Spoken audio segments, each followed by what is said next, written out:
haleluya. Mari kita berdoa bersama-sama.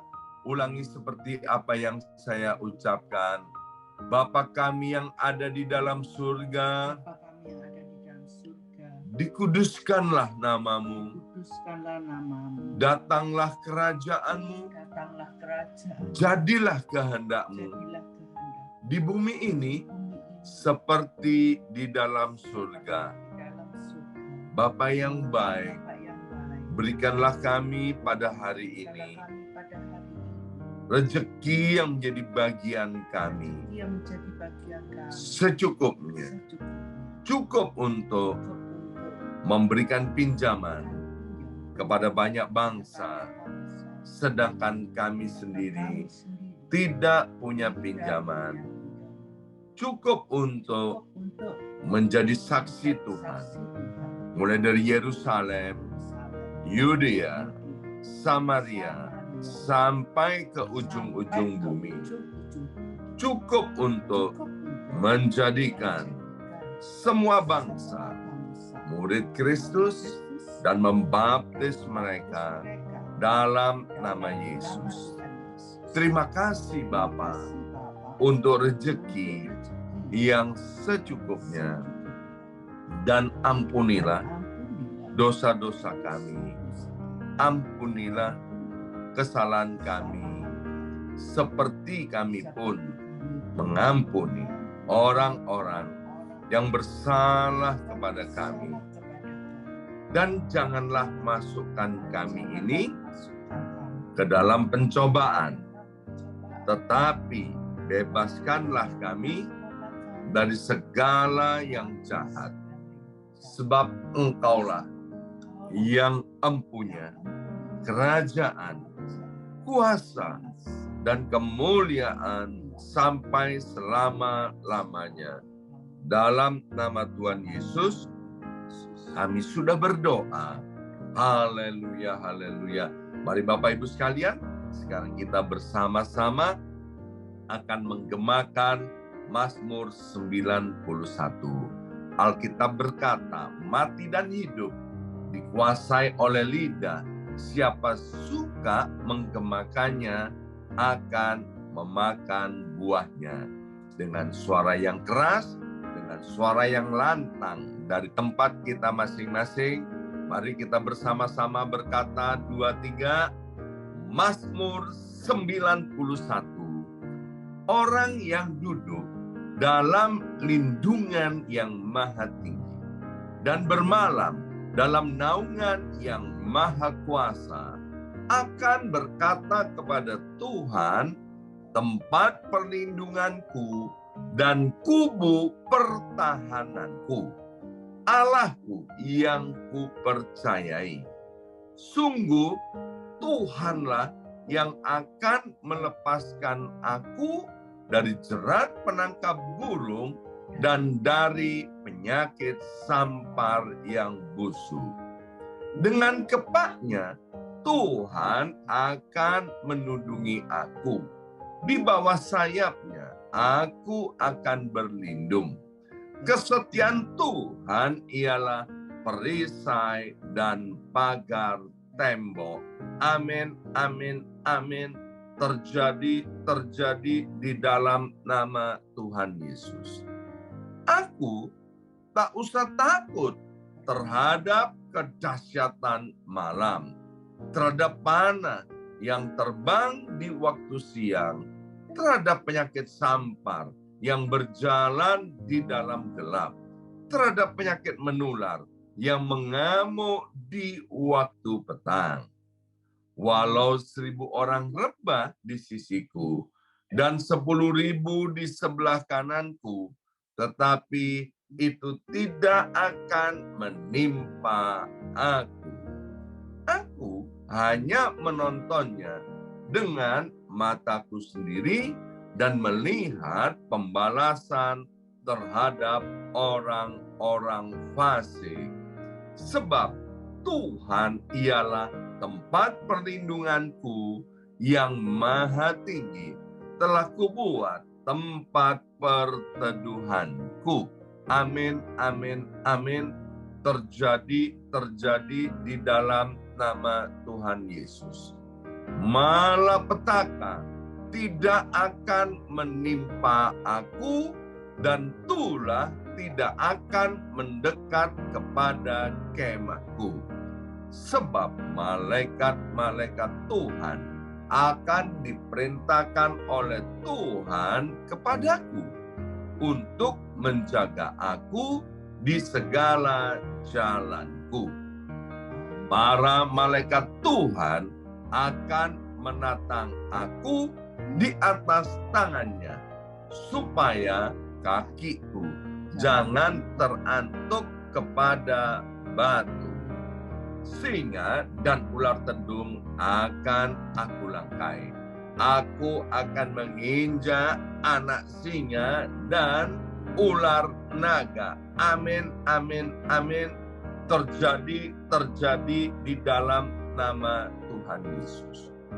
Sungguh hatiku melekat kepada Tuhan, maka Tuhan akan meluputkan aku, Tuhan akan membentengi aku, sebab aku mengenal nama Tuhan.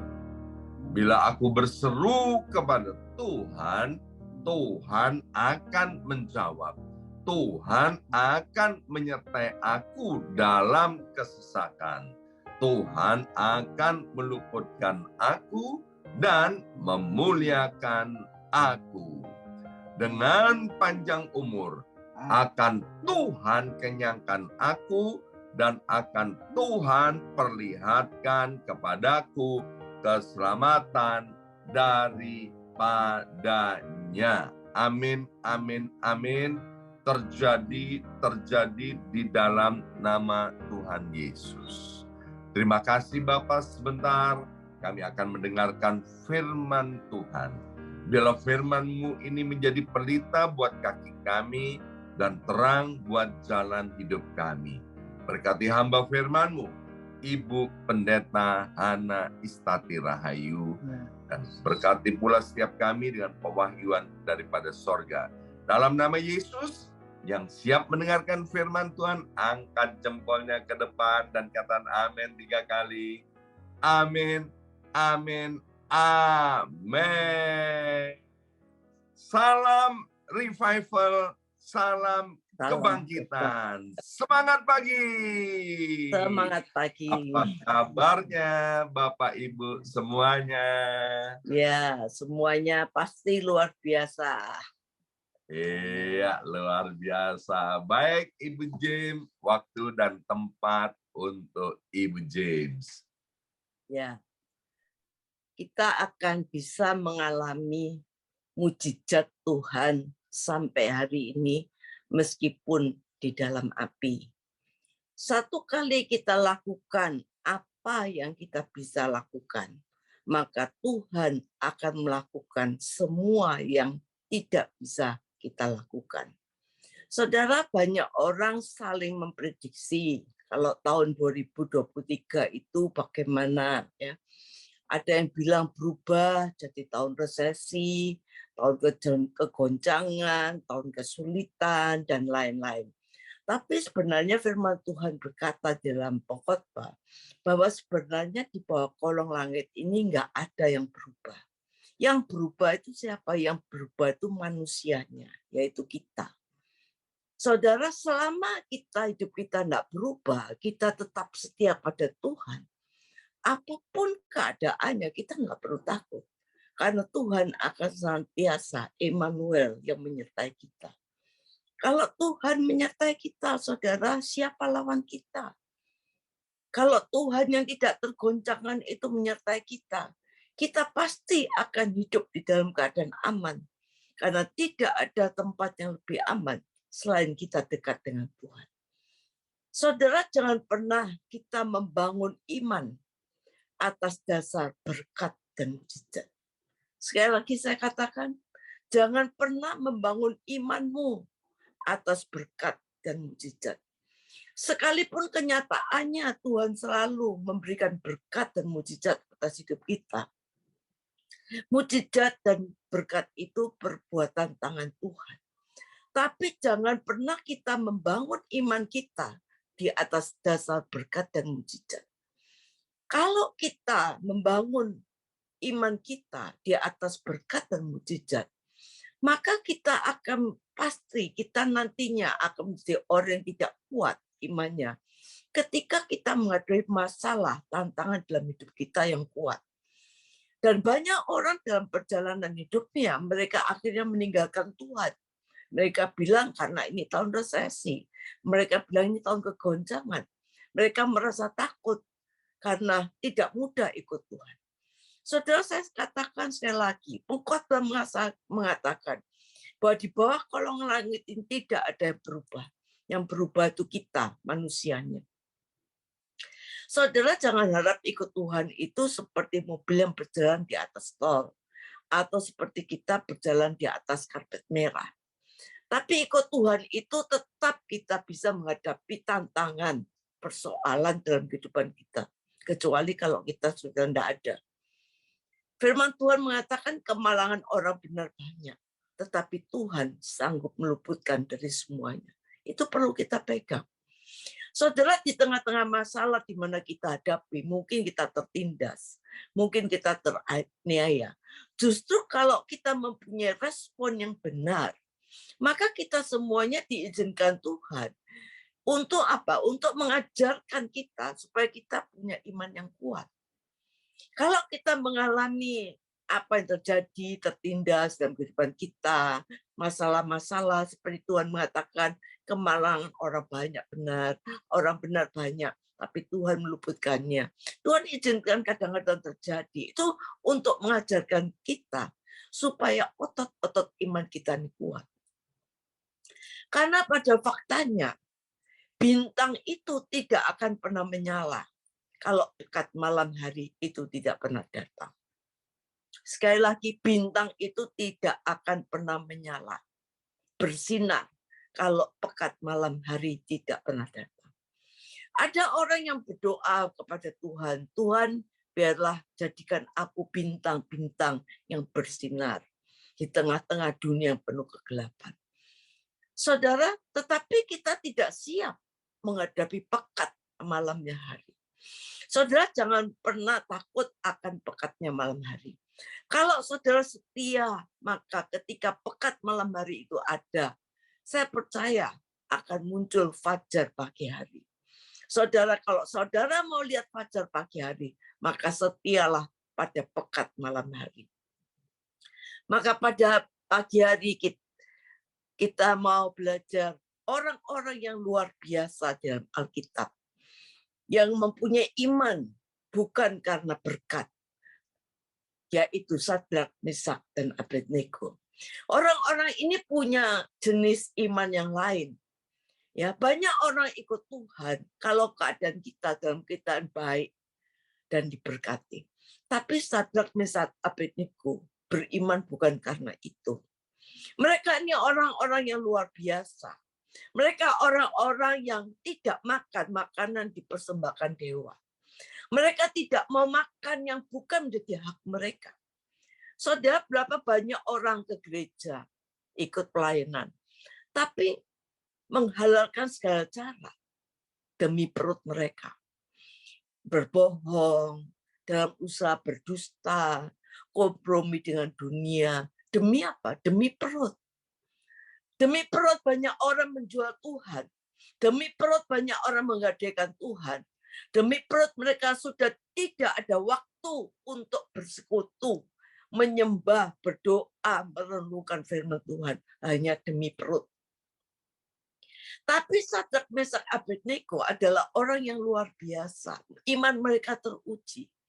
Saudara, tidak ada cara lain untuk menguji sebuah kemurnian emas kecuali melalui dapur api yang sangat panas. Terkadang dalam hidup itu banyak hal-hal yang panas yang terjadi dalam kehidupan kita.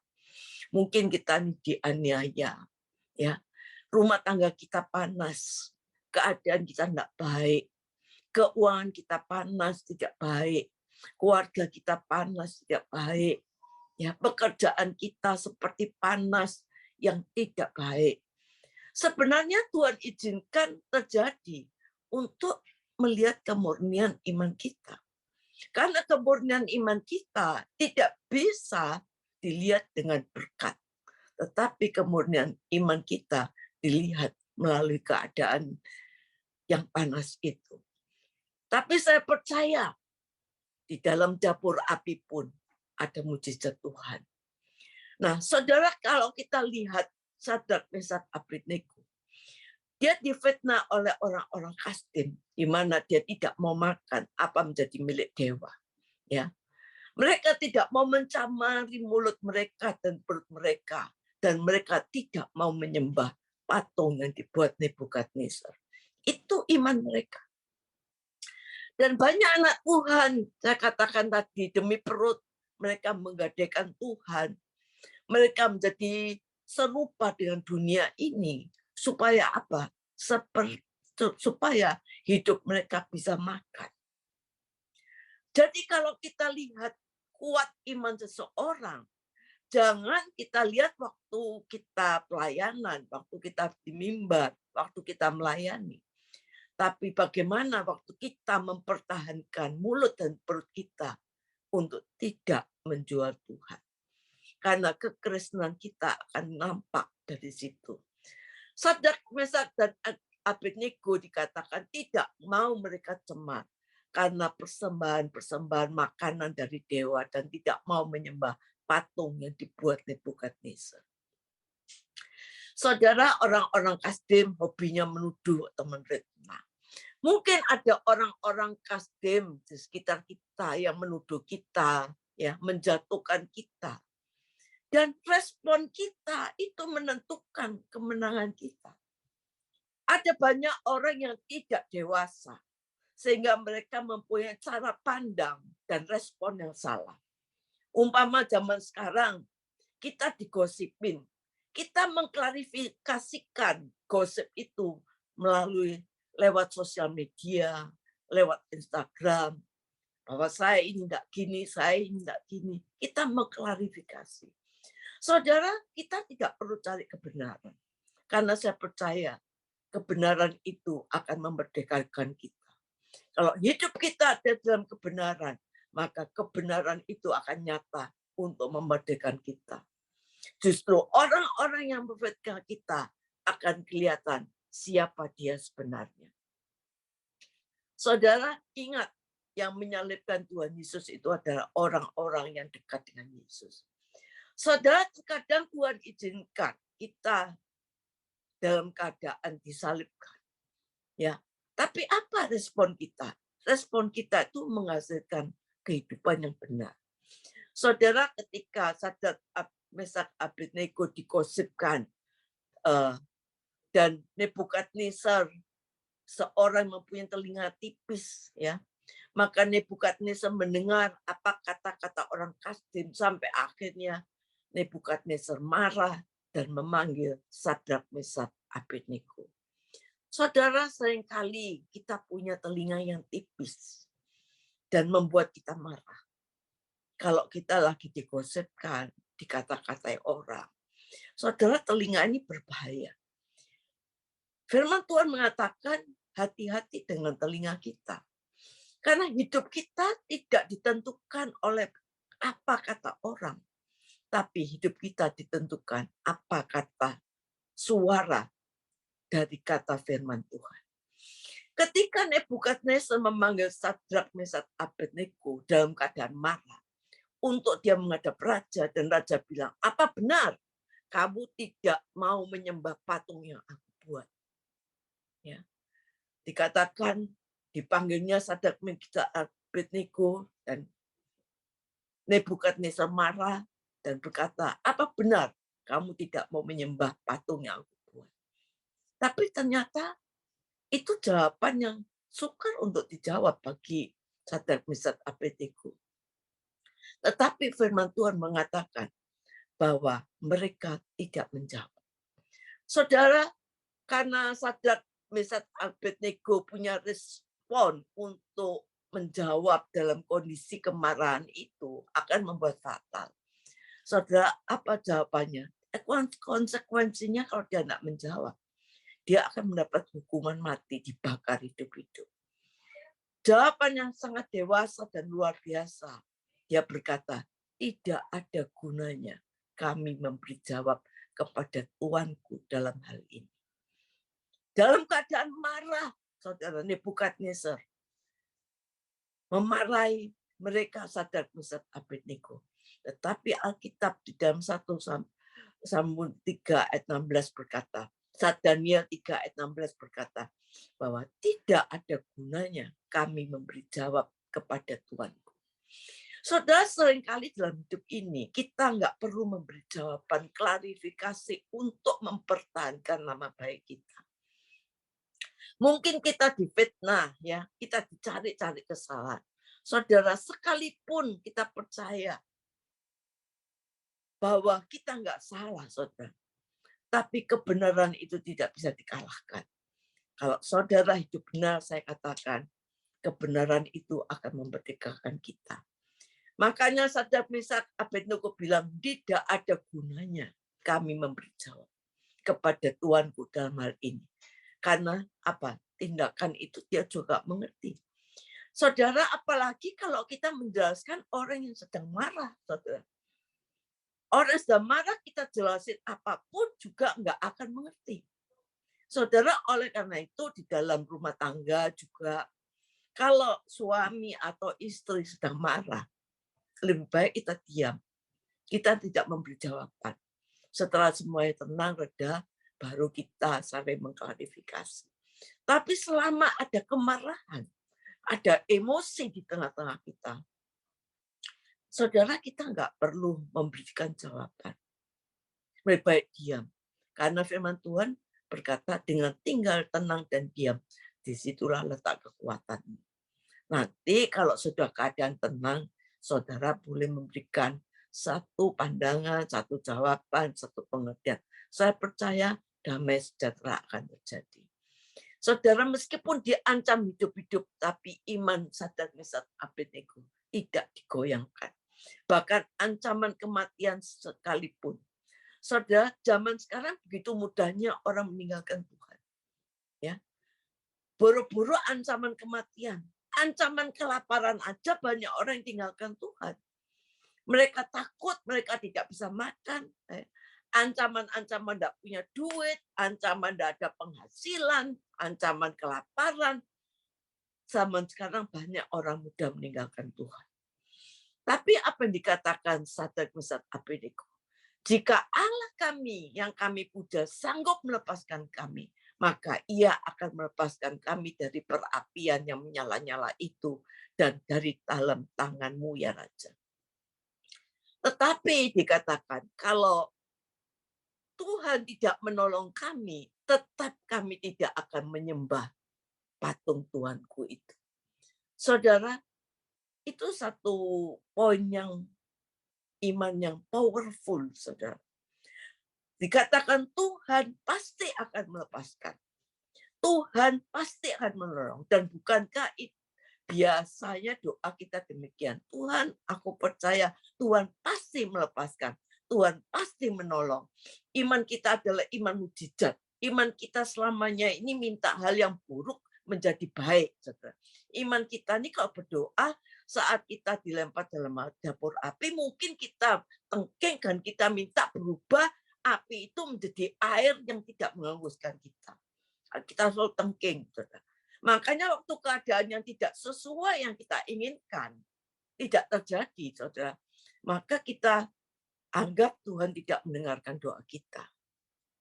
Saudara, apa yang menurut kita baik itu belum tentu menurut Tuhan baik. Kadang apa yang menurut kita buruk belum tentu menurut Tuhan buruk. Kadang Tuhan pakai segala sesuatu keadaan, saudara, di dalam kehidupan kita. Itu sekedar untuk mendisiplinkan kita. Untuk membawa kita lebih dekat sama Tuhan. Mendewasakan kerohanian kita. Ya, saudara, tidak pernah pedang itu tajam kalau tidak ditempa dan diasah. Proses itu menajamkan hidup kita supaya kita menjadi satu pribadi yang kuat, punya iman yang kuat, ya, bukan iman berdasarkan berkat, tapi iman yang sungguh-sungguh kuat di dalam Tuhan.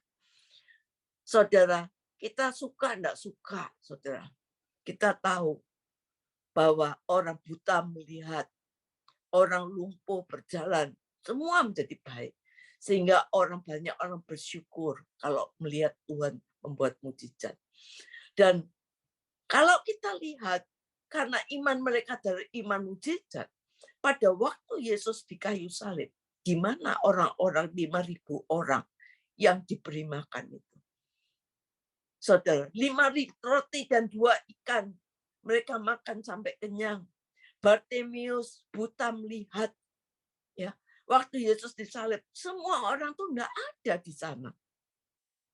Karena apa? Orang-orang ini hidup dari iman dengan mujizat. Karena iman mereka iman perut, saudara. Iman mereka iman kesembuhan, iman mujizat. Tapi waktu Yesus di kayu salib, mereka semua meninggalkan Yesus. Justru ketika Tuhan tidak menjawab doa kita, itu akan kelihatan iman kita seperti apa. Apakah kita tetap berpaut pada Tuhan? Iman itu akan kelihatan ketika Tuhan tidak melakukan apa-apa dalam hidup saudara. Makanya iman itu teruji di tanah perjanjian, saudara. Iman itu teruji di proses penghancuran sifat manusia kita. Maka proses yang terbaik itu adalah padang gurun. Baik, Bapak Ibu sekalian, mari kita berdoa. Biarlah kebenaran firman Tuhan yang sudah disampaikan Tuhan oleh hamba-Mu, Allah Roh Kudus menolongnya, Tuhan memateraikan dalam hidup setiap kami.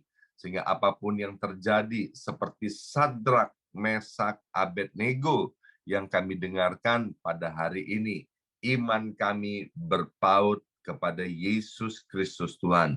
Iman kami tidak lagi terikat kepada mujizat, kepada keuangan, kepada kesembuhan, kepada berkat-berkat dunia, tapi kami sungguh-sungguh beriman kepada Tuhan Yesus. Karena kami tahu ketika kami beriman kepada Tuhan Yesus, kami tidak akan pernah goyah untuk selama-lamanya.